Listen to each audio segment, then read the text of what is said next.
Thanks very much for being here. So I guess I just wanted to start off with a bit of a story. So I was working for a client quite a while ago, and we were looking to hire around about 80 people who were highly specialised, all with the same skills in the period of a year.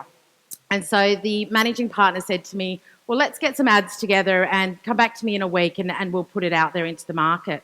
So I went away and I put some ads together, but I just thought we're going to have to get a little bit more creative if we're really looking for top talent than just put some ads up. So I did a bit of research on the market. I found out what those particular candidates were really looking for, where they were on social, what they were interested in, what they were reading, etc.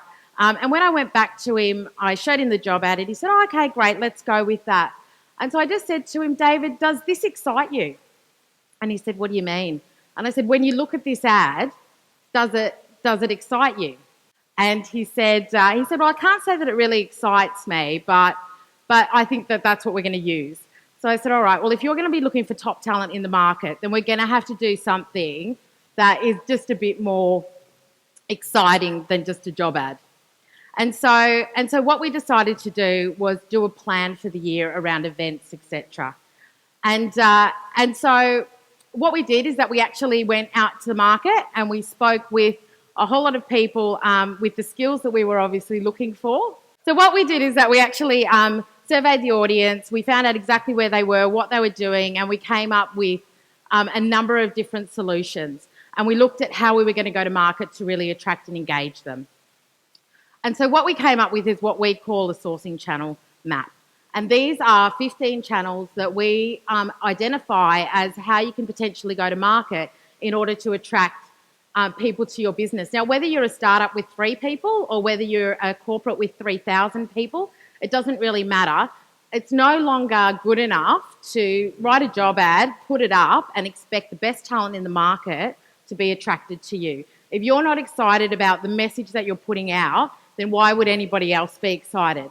So what we actually did is that we held a number of events. We went to certain conferences. The one event that we had in particular, we actually put out an open message saying you can apply to attend the event. We had 300 to 400 apply. We invited 100 that were targeted, and they came and they saw all of the consultants that were there. The partners shared the story of what was exciting and what they were going to be joining. And out of that, we hired around about 30 really specialised people who were super engaged, from some of the top competitors, and it was a real success. So what I really want to talk to you today about is actually how you can go to market and source and attract great talent through digital and interactive channels. So the first one that I just wanted to show you is one that, it doesn't always have to be online, for example, but this one where they had, looking for a tattoo artist, you actually had to colour in the QR code and obviously be very precise in order to be able to then to scan it and then to apply for the role. So, thinking a little bit outside the box there. Another one, once again, we're looking for some computer engineers who like to solve difficult problems. Call us on this number, really difficult maths problem. So you actually have to solve the problem in order to call them and apply for the role. It's an interesting filter out process that some people have. Another one, which is guerrilla marketing. So Hudson, the company that I work for, we were looking for 100 consultants a while ago, and what we did is that we had cups printed and then placed in cafes around our key competitors. So when consultants went to get their coffee in the morning, they would see an ad for, do you want to come and join Hudson? So it's really about thinking outside the box and really engaging people and surprising them, letting them see things in a place where they may not always see it. If you've just got a job ad up, then it's only people that are looking for work that are going to be seeing that ad. It's about creating something that puts it in front of top talent that, allows them to see it in a place that maybe they frequent on a regular basis. And it's only through really knowing your market that you're going to know where those places are. Another one which is really recent that I really love is the Obama Stole Our Writer. So basically they're saying they hired a writer. After a few months, the writer went and worked for Obama. It now says, so if you think that you could be our new copywriter and you have no intention of being seduced by a handsome president, please respond to the 5 challenges below. and it gets them to actually do the task. So they have to write a number of different copies and be really creative. And once again, in order to apply for the role, they've got to show what skills and talent they've actually got. I thought that was pretty creative, actually. Another thing that a lot of organisations are using are technology insights. So you've got things like 360social.me, which actually finds somebody's entire social footprint. Pretty much if you can find them on Twitter, then what it does is that it gives you this bar on the right-hand side and it shows you all of their other social channels and all of the details of that person. And so there's really, there's no reason why you can't find top talent. If you know that somebody's really great, then you can actually go and find where they are online. And there are so many. Every other day I'm sort of seeing a whole lot of social profile aggregators that are coming to market. So there's really no reason why you can't be searching online globally. There are no barriers for the types of people that you really need to make your organisation fantastic. Gamification. So we obviously talked about gamification yesterday as well. Gamification in recruitment is massive at the moment. There are a lot of great organisations that are using it. One that you may know of is Marriott. So Marriott were one of the first to do it. This is quite an old example now, but they actually built a game that was that they put on Facebook. And so what it was, they were looking to hire kitchen managers in some of their Asian Marriott hotels. And so the game was that you had to cook food, hire staff, run the kitchen, deal with issues, etc. And the more tasks you did, then you'd get coins and then the level would go up. And you could get to a certain level and then you could apply for the role. So it's actually putting people in the hot seat to say, show me what your skills are before you even apply for the role. What it also does is that it makes it really interesting, engaging, shareable. Shareability is massive right now. So that's how you get, your jobs or anything that you want to communicate about your organisation in front of top talent, is to make something that's a bit interesting that would actually engage them. Another one is MI5, so security services in the UK also use gamification. They're sort of a bit more simple, nothing too high tech, but they've got things like reading map exercises, investigative challenge. This one is an observation one, so how observant are you? Do you have the skills to be a mobile surveillance officer? And then you watch a video for a minute and then they ask you some questions on what colour was the second moped or what was the guy crossing the street carrying. Once again, it's not about being a really tough game that they have to play, but it's really about, once again, engaging and giving people options to take a look at what kind of skills you'd be looking for if they were looking to potentially, have a role with you. Another one which I really like, the US Army is probably one of the best out there as far as using social media to recruit. And they're on every social channel and they're really innovative and they're really creative.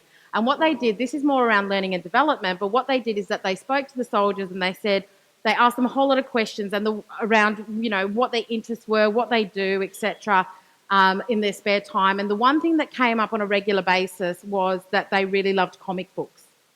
And so what they actually did is that they built this game, which the first screen comes up on the left-hand side, you get a scenario, then the right-hand screen comes up and you get audio with the two soldiers giving different accounts of what they would advise based on what the question in the scenario is. And then you actually choose which decision you think the sergeant should go with. And what that does is that it actually appeals to people in a learning environment and in a way that appeals to them. And once again, you're only going to know that if you ask the question. So now they're using learning and recruitment in a way that appeals to them around comic books. And that's, obviously getting a great response because it's something that they're continuing to do. So I guess the main thing is that really saying, what does your sourcing say about you? So when you go to market and you think that, your organisation is fantastic, when you write something down and you put it out there, do you think that that's actually providing a great insight into your organisation?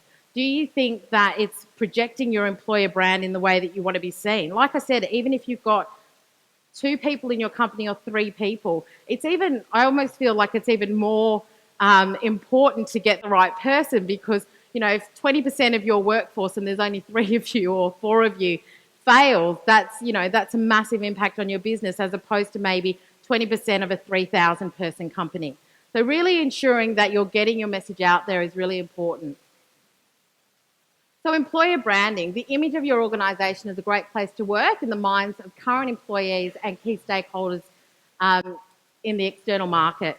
And that's really saying that whether it's customers, other consumers, potential employees, and obviously current employees, it's about ensuring that that message is consistent.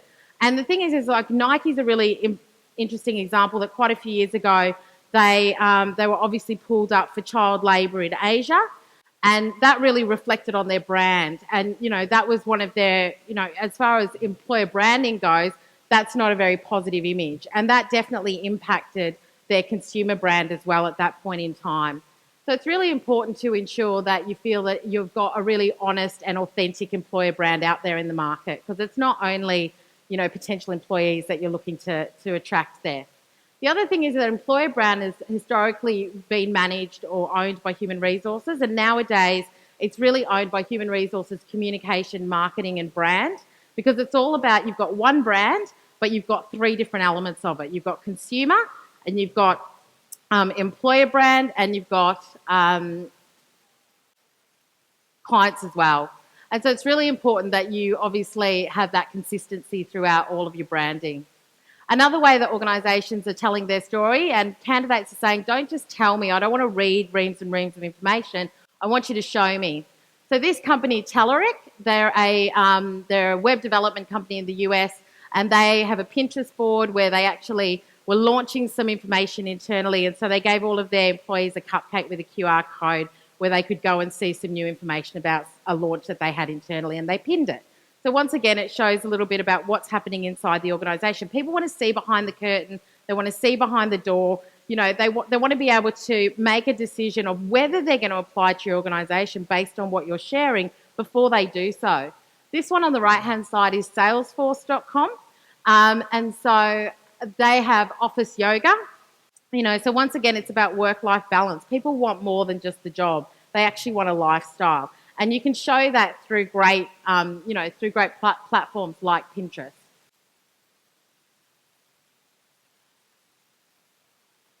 Another good one is Pizza Hut's used as a great example, where they've got recruitment hints and tips, recognition, people development, why our employees love working here. So really think creatively. Even if you're a small business, it's free to really show what you're about. And I'm a big Instagram fan for employer branding. Two that I think are quite good are VMware Careers and Holden Careers. And it doesn't actually matter how many followers you have, it's really about how you use it. And I think Instagram is a great tool that allows you to be spontaneous and share really authentic pictures about your culture and what's happening in your business, and then be able to obviously use that on your career site, your website. It doesn't have to be about how many followers you've actually got on Instagram. But that, once again, can go with you anywhere with your phone, be at events, etc., and be able to communicate, whether you ran a marathon together, whether there was a sausage sizzle at your work. All of this matters to people, and candidates are going in search of this information before they make a decision to apply for any jobs. So BASF is one of our clients, and they've got a great Facebook careers page, 51,000 likes, really high engagement, constantly asking questions, running competitions, etc. And once again, a company that's definitely highlighted or held up as a great example of employer branding and social recruiting. And something that they've just done as of sort of last week, from what I could see, is that they have joined up, so they're a German company, and they've joined up with 18 top employers, 18 cities around the world. One secret: jump into a career adventure you will never forget. And basically what it is that as a graduate, you can apply. It's a blind application. You'll be applying for a role with one of the top 18 companies in Europe, and you're not going to know what job you're going to get or what country you're going to be working in. And if you get a job in another country, then they will support you to actually go and work there and be there. And I just sort of think this is where a lot of organisations are being really creative to attract great talent into their businesses. People are looking for something different. They want an adventure. They want to be, they want to have a great lifestyle as well as a great career. And these companies are really starting to, tap into that. So YouTube is obviously something that a lot of organisations are using as well around their employer brand. And some of you may have seen this. It did go viral. I think it's had 3 or 4 million hits, but it was Heineken. And I love this video. And I think if you watch a video of a company, at the end of it, you go, oh, I want to work for them, then their job is done. So I just wanted to share this with you. What's your management style? Passionate. Passion. And what's your biggest weakness? Being stubborn. Stubborn, I think. Okay, give me one reason why I should hire you. Because sports is my passion. I'm really passionate about football. Really like a football.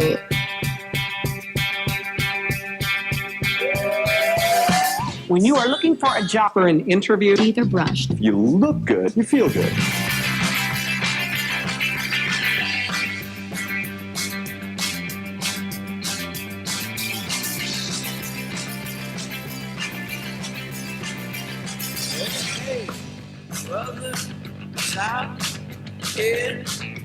Hi. Hello. How are you? Okay, Rich. Okay.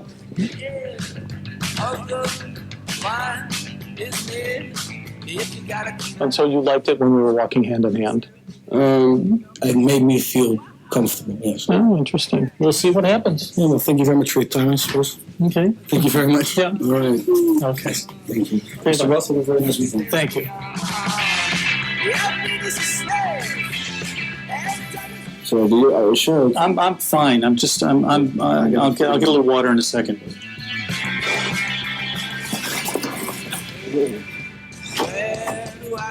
Okay, you say no. Stay with me. If we're talking about money, how much money do you think you would like to have in the position? Last time this happened was at a disco. The disco day? Fire and passion or cold and calculated? I would say cold and calculated because... Wrong answer. Fire and passion. Other people get infected by my enthusiasm. You think I'm getting infected right now? We need to go. Come, Simon, Mr. Ross. Okay. Please. Come on, we need to get going. Missing an answer. Can you help us, please? Sir, can you help us, please? There's a fire or something. We have a gap here, sir.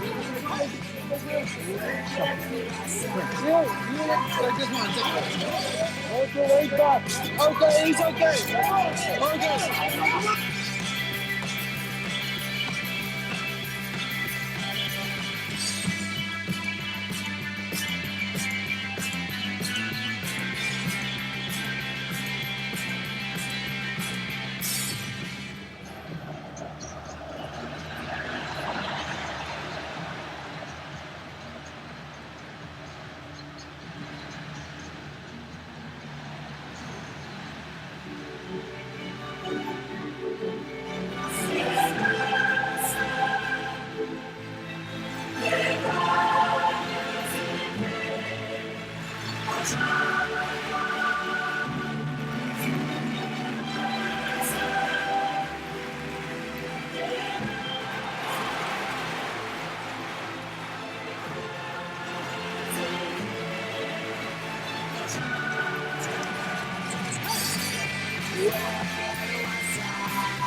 Now, obviously, some of us may not have that kind of budget, but I just think that it showed personality, and I guess that's one of the main things that I'm just sort of saying around employer branding is that, you know, when you show a little bit of personality, a bit of creativity, it's amazing, you know, the people that will actually see what you've got to offer, and the amount of people that will actually apply to your role that may never have seen it because they weren't actually looking for a job. But through shareability, you know, they've now had the opportunity to see what your organisation's about. So I guess the main thing that I really wanted to say is, you know your audience, ask the question. I'm constantly amazed when I speak to clients and I say, you know, what are you looking for? And they say, well, I want the best person in the market. And I'm like, okay, well, what do you know about your current employees? What do you know about where they are, what they're doing, what social networks are they on?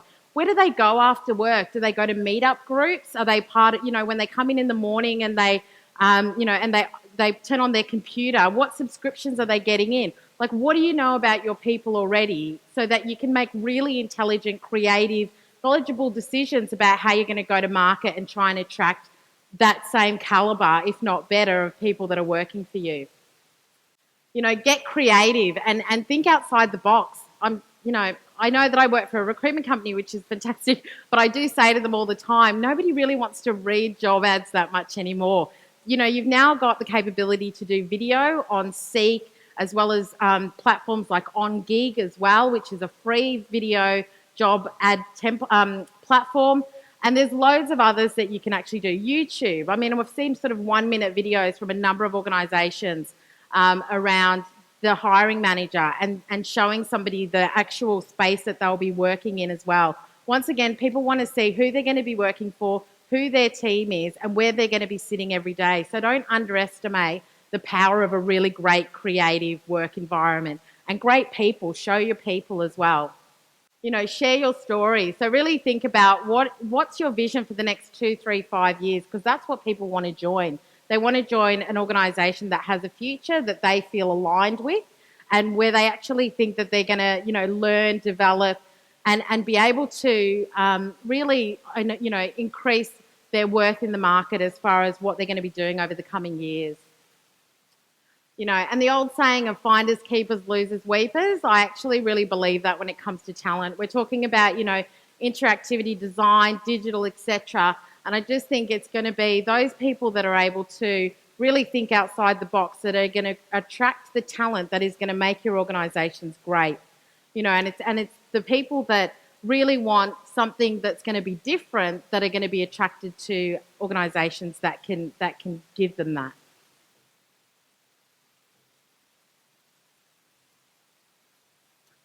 And that's me.